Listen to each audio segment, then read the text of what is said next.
How long does it take to make a cup of tea or an iced smoothie?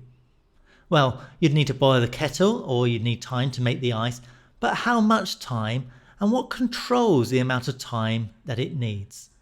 Let's take a look.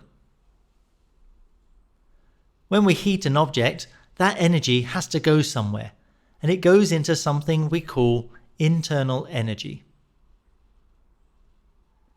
In a solid, this internal energy, the thermal energy, is stored in the vibrating particles.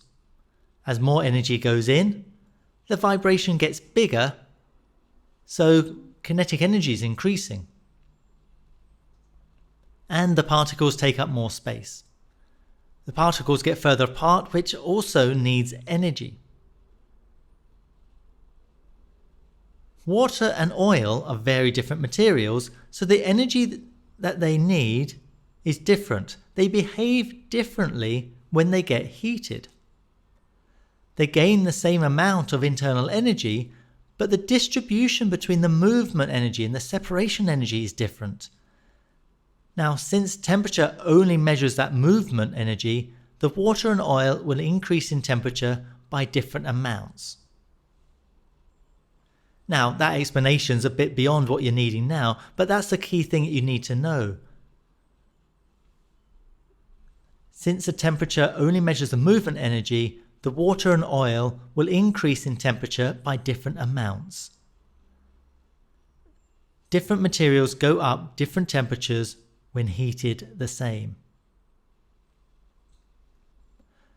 Going the other way round, if we want to heat oil and water by 10 degrees Celsius, we'd need around twice as much energy to heat the water.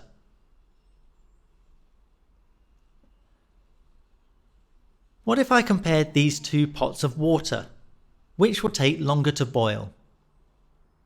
Now obviously it's the bigger one because there is a larger mass of water in it. So the energy, the thermal capacity, depends on the mass and on the material. This is represented by the equation thermal capacity equals m times c, where c is a constant that depends on the material. We'll look more at that constancy in the coming videos, where we'll also start looking at doing some calculations and predictions.